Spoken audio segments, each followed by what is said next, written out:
Welcome, everybody. My name is Ray Cool. I'm CEO of PBSI Technology Solutions.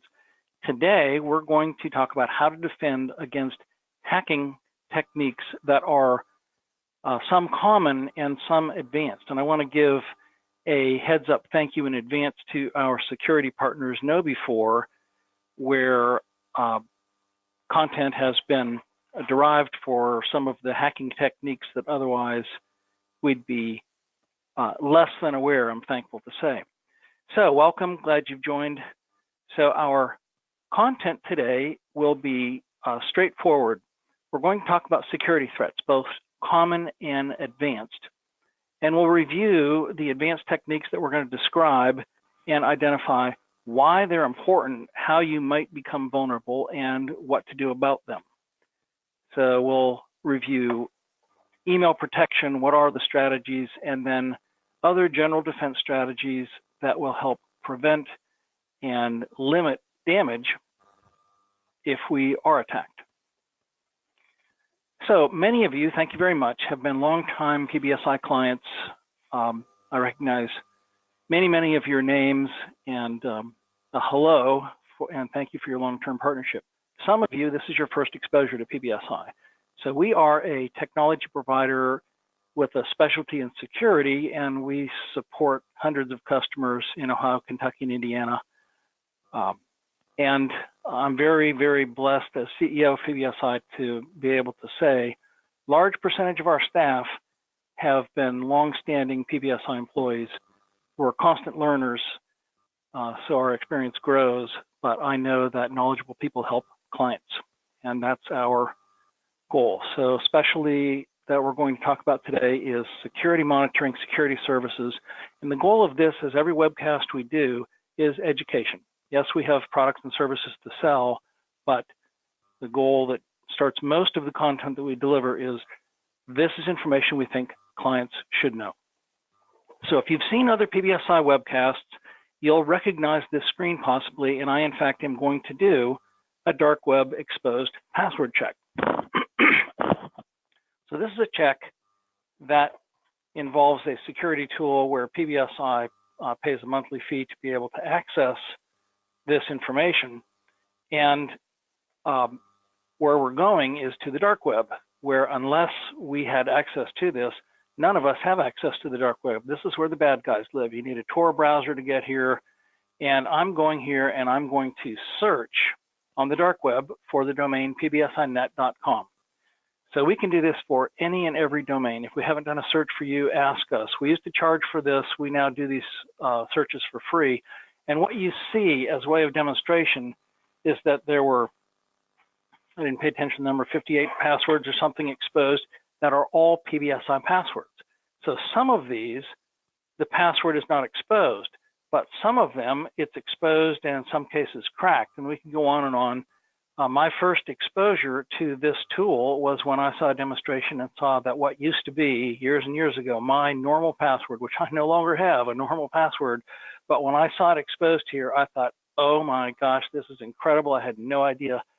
So that's maybe where you are, but my point today isn't strictly about the fact that our passwords have been exposed, and they've been exposed by LinkedIn or whatever site we've stored our password, and those sites were hacked. The point is that these email addresses with any domain are out there for sale. If I do a search for a public domain like Yahoo or Gmail and so forth, must keep that wrong. Anyway, we'd find over 1 million of these out there, and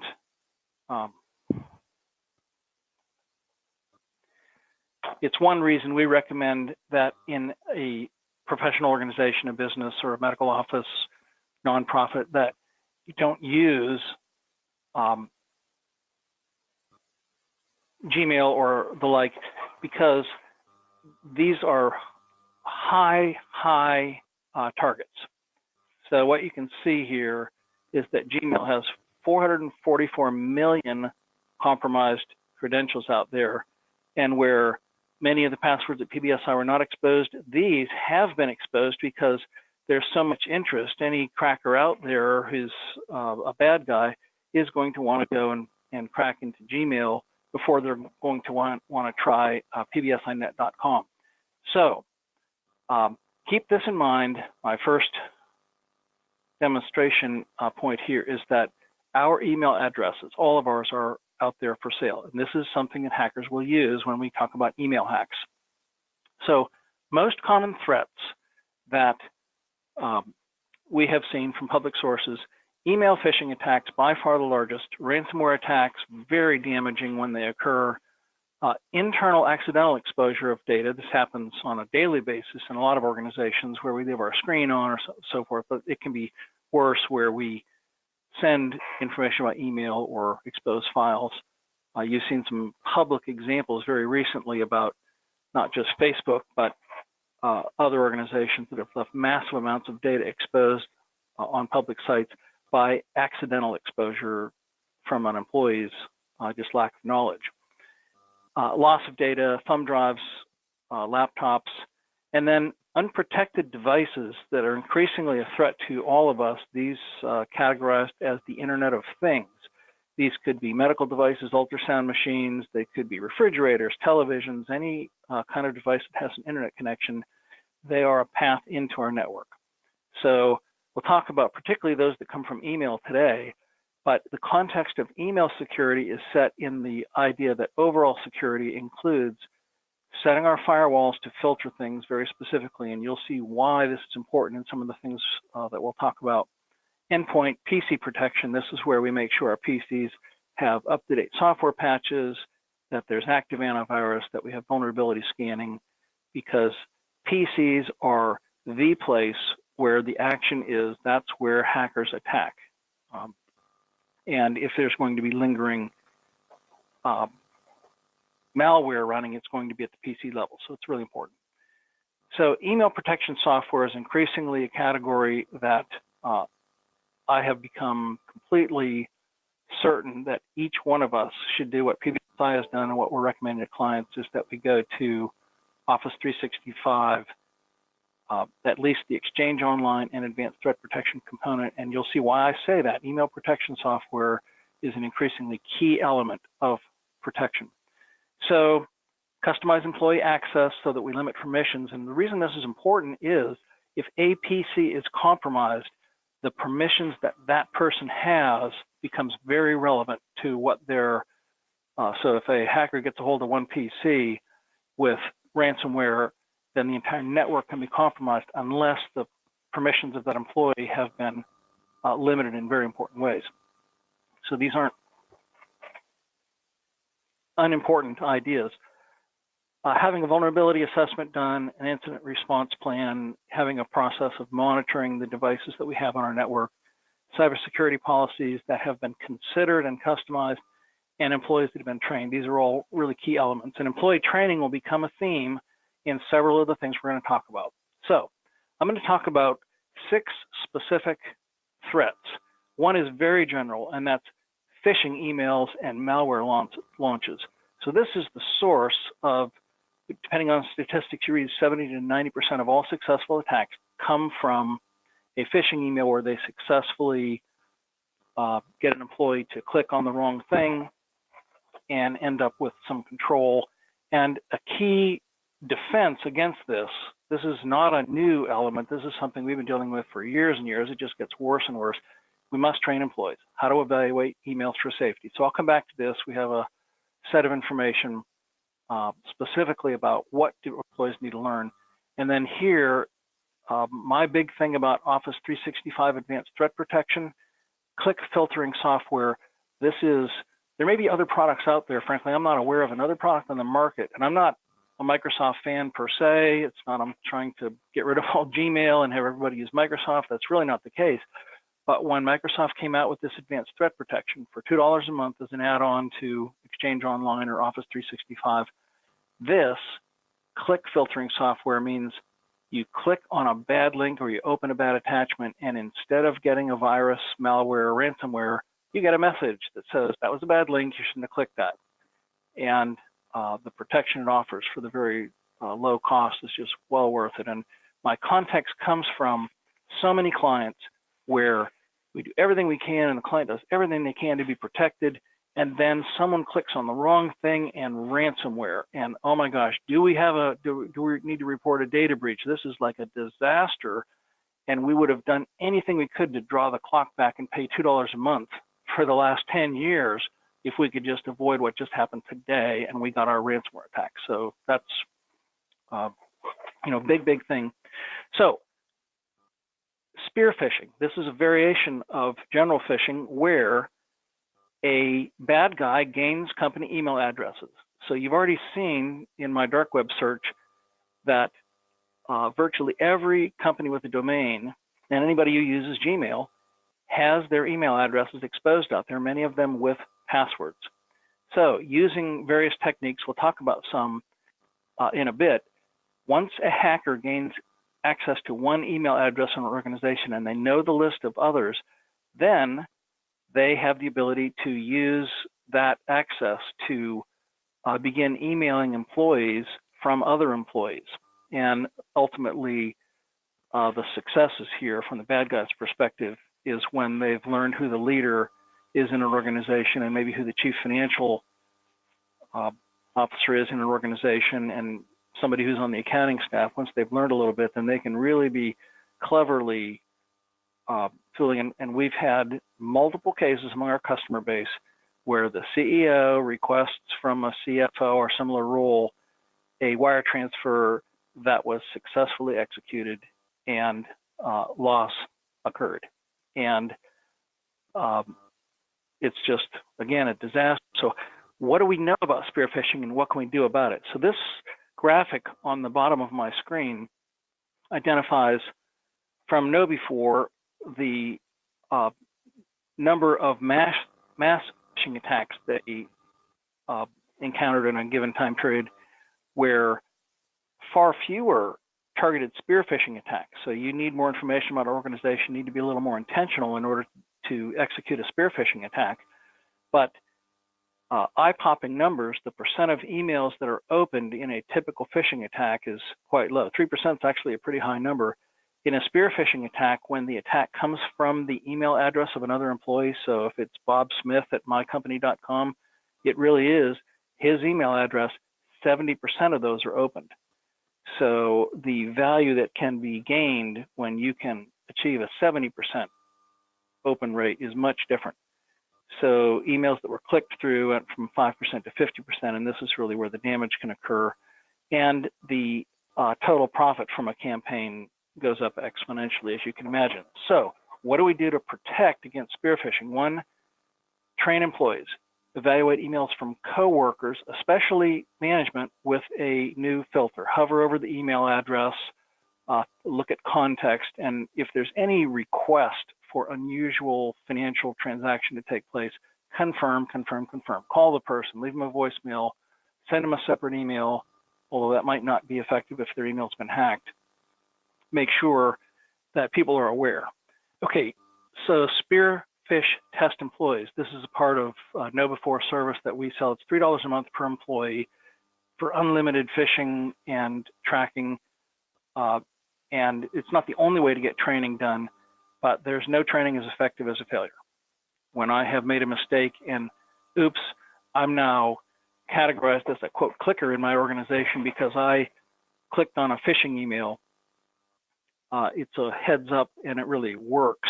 We've seen, and when we do spear phishing where we're sending emails to employees from the chief executive and they're making a mistake, the employees are making a mistake clicking on that, then it's a great training technique. Okay, so some other techniques which are frightening, but so here is one called clickjacking. So clickjacking has two different variations. One is the last second replacement of a legitimate link.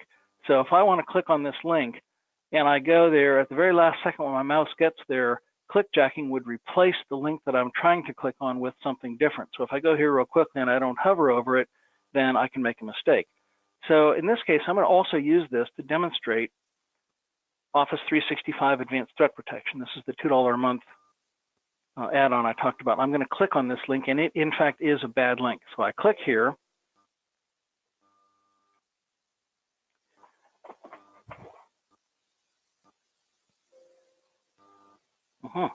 So, didn't work inside of PowerPoint, but it will work inside of Microsoft Office. So I'm going to go to my email, and I'll show you this very thing. If that link were clicked on using and advanced threat protection is in place, I get a message that says that was a malicious site. So PowerPoint didn't allow me to do the click. I'm not sure what that filter is, but the point here is that with advanced threat protection, instead of going directly to the web link that I clicked, it sent me through something called Safe Links. It's a Microsoft sandbox in the cloud that explodes and does everything that's going to happen with that click, but it does it in the sandbox, and so I get a message instead of a disaster. So I'm going to do one more of these with Office 365. I'll do the same thing with the bad attachment. And so here's an email actually that a client called me and said, hey, I'm having a hard time opening this email, and when he gave me more information, it was from a former employee. I said, forward that to me. Well, here's the attachment he was trying to open. It had disaster written all over it, but when I click on it, because I have this advanced threat protection, to me, it's a simple message. You shouldn't have done that, and I don't have any more repercussions. So that is advanced threat protection. And clickjacking is simply one way where it makes it harder for us as end users to know that we're clicking a good link. So the idea of hovering over, you can see the bad link that's displayed underneath my description. So another aspect of clickjacking, which is kind of interesting, you see it on my screen, that looks like a hair, that looks like a piece of dust. Those really aren't. They're elements. And I put these here just for demonstration. There's really nothing bad underneath these. But increasingly, apparently, folks are putting this kind of thing on your screen so that if I were using a touch screen and I used my finger to brush that away, I would have clicked on a link. So it's a clever way to fool us into clicking. So what are the defenses? Employees, pay attention. Train staff to hover over a link before they end up clicking on it, and be aware of elements like this that might not be what they appear. And so another protection, click filtering software, which if I clicked on this, you know that advanced threat protection would do its job and prevent damage. Okay, another technique, password hash theft. So this is really quite frightening, and I saw a demonstration of this. I'm not going to go through a demonstration, one, because I'm not technically able, but I saw a demonstration of KnowBe4's chief security officer go through the whole process. Once they have passwords for an organization and they have one compromised email address, then they can put this password hash theft a tool in place where when I receive an email, I don't even have to click on anything. All I have to do is open it. And in my Microsoft Office, when I click, I don't double click, but I have my window here that is my preview window. That's the same as opening. So just by previewing, I open that email, which you can set it to not do that. I do it because it is convenient and I really like that, but I have just opened that email, and if our email at PBSI had been compromised and there were a password hash theft tool in that email, my password to my email, which is stored deep inside of my PC, has been sent. And so what happens then is that the tool, so passwords are stored as encrypted hashes, and there are 15 different methods of encryption, and they can look at each different method of encryption. Because they've now stolen my hashed password, they can take all the time they want. Instead of having 30 seconds or a minute until I find out they're on my PC, now they've stolen that hash. And if it takes them 3 days to encrypt it, decrypt it electronically, however long it takes, now they have my password as well as my email address. So it's a very dangerous thing. And what's the solution? Require long passwords is one. That's a helpful thing. Nobody today should be using email without at least an 8-character password. The longer the password, the more difficult it is to crack. Firewall settings. we can set, and we've now learned to do this, blocking outbound authentication logins. So this is a part of this hash theft process, is they need to send information out of the organization, and you can block characteristics. And the same thing with inbound. Apparently, the inbound message has the word file, colon, and 4 forward slashes, and that can be blocked at the firewall level. So setting firewalls to block specific things is not difficult, and it's not expensive. It just requires the knowledge of what to block. Same thing with port blocking.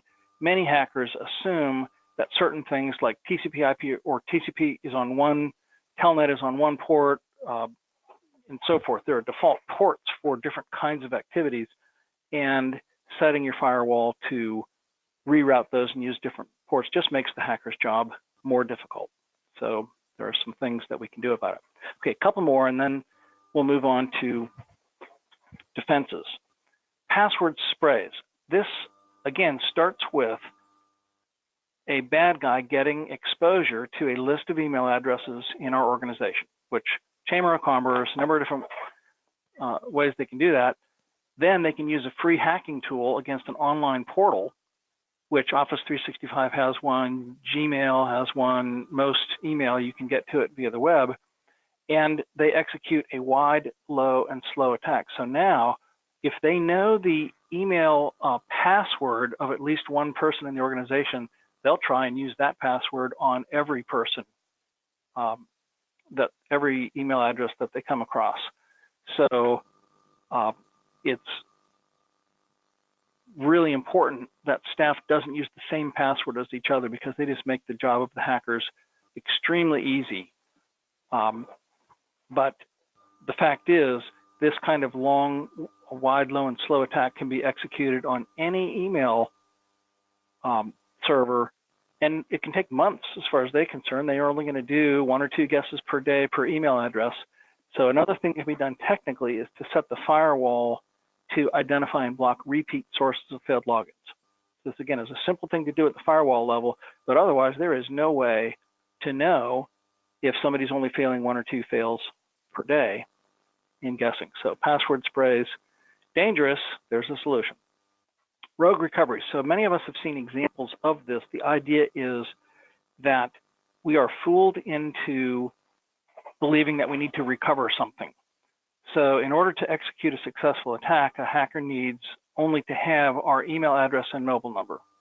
So we don't want to store our mobile number unless we need to in a lot of places. So described on the screen here is the process where once the attacker has our email address, they can execute a forgot my password, execute a reset, which initiates a message to us, and we might try to send a text to ourselves, and we get a legitimate text message from the vendor, Google in this case. And then here's the key to this hack, is we get another text from the bad guys. It's from Google Security, which it is not. We've detected a rogue sign-in. In order to determine the legitimate login, we're going to send you a verification code, which then they do, which really comes from Google, to your previously registered phone number. Please retype the sent verification code in response to this message, or your account will be permanently locked.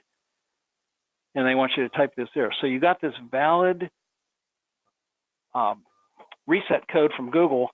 If you had entered it here, you'd have given over control of your email to the bad guy. So solution there is train employees that recovery pins will not, Google will never send you a message to rekey that pin into your text on your phone.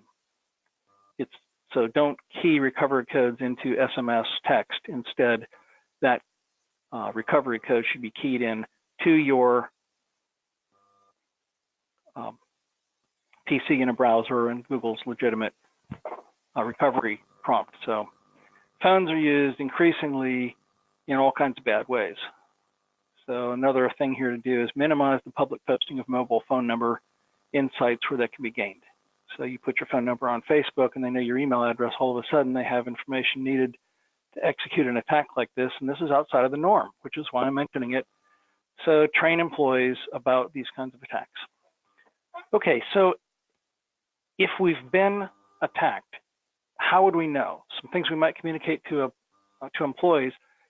A PC is running slowly. Most people say, well, that's old. It's just old. It got slow. It doesn't get slower as it gets older. There are processes running that didn't used to be running. So unseen process can be evaluated. One of the reasons we do security monitoring on PCs is that we can see processes that aren't necessarily visible to the end user. But if your PC suddenly is running more slowly, and it's not a 5-minute occasion where you're having an update done on your PC, but it's repetitive, then have that PC evaluated. We do this for free for any client where we're doing monitoring. Just let us know, this PC seems running slowly, would you check it out? You're storing or sending more data than usual. Keyloggers store data, and then they send it out periodically. So one of the things we do with monitoring is we monitor the percentage of disk growth, and we can set it to 1% per day or 2% per day, but we will be alerted if all of a sudden a PC or a server starts accumulating data at a rate that's different than it's been in the past. So an end user, typically we might not be aware at my PC that I'm storing more data, but monitoring will solve that. So videos buffer. I get long web page load time. Could be the internet, could be that I need to reboot my computer, but it could be something else. So pay attention to speed issues. So things start crashing, changes in reliability should be evaluated. More pop-up ads. Adware is such a common thing. Malware successfully installs adware where our information is being tracked and sold, and we're not aware of it. They're not necessarily doing something bad, but pop-up ads that just show up are a telltale sign that something needs to be eradicated, which we do automatically for clients. But if somebody is seeing this kind of thing, call for help. Unexplained online or screen activity. I've seen this just once that I recall, where in a client office, their screen behaving just really oddly and things happening by themselves. Unplug that device, call support. That should not be happening, and that's extreme danger if your screen is behaving on its own and you didn't cause it to do something. Okay, so some warning signs. So I'm not going to go further. We have other content where we talk about this, but understanding that employees need to be trained, solicited versus unsolicited email, be really cautious with email, don't get news from email, go to your news source, don't use unsubscribe unless it's with a vendor who you're really certain is okay, Kroger or Macy's, that kind of thing, but instead block email. In Outlook, you can right click and say junk and block sender, and that's the way to unsubscribe and stop getting emails.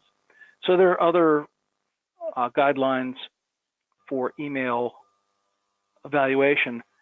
So at an administrative level, and we can do this for clients, we do this at PBSI, we can configure email to tag incoming messages as external, and we also do the same thing with outgoing email. So when I type an email address that auto-fills, and it fills an address that's external to PBSI, I get a different color on the screen, a little warning, and that's okay. I am fine with that, but the reason we put it in place was autofill substituting an external address for what a person would think would be, they're trying to send it internally.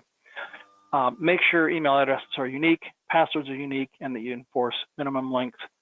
And if you're using a Gmail or a Yahoo, you might consider going to a commercial system where there's better safety. So protect your endpoints, that's PCs. Implement access control where we minimize the amount of role-based permissions that users typically have. We'll publish a webinar link for everybody who's attending today, so you'll have access to this information. Implement intrusion prevention. Firewall setting is really important, and consider physical access control within the organization for wireless and other physical controls. Have an incident response plan. Unfortunately, we still see that most clients don't have a well-publicized incident response plan in their organization, and so when a bad thing happens, people don't know what to do and how quickly to do it. And finally, cybersecurity policies have policies set in each of the key areas so that you're not wondering what to do when the time comes. So in summary, have defenses in place, know where your information is stored that might be at risk. Make sure you have backups. We haven't talked about this, but it's a central thing. Make sure your backups are working and tested. And if any PBSI client has wonders about this, please contact us and we will make sure you know how we are involved or how we're not involved to make sure your backup is solid and safe. Implement alerts, and you might consider security training. It's not expensive, it is useful. So we're finished with content. I want to thank you for your attendance. I hope everybody has a good day. I'm going to end recording, and I'm going to stay connected to answer questions.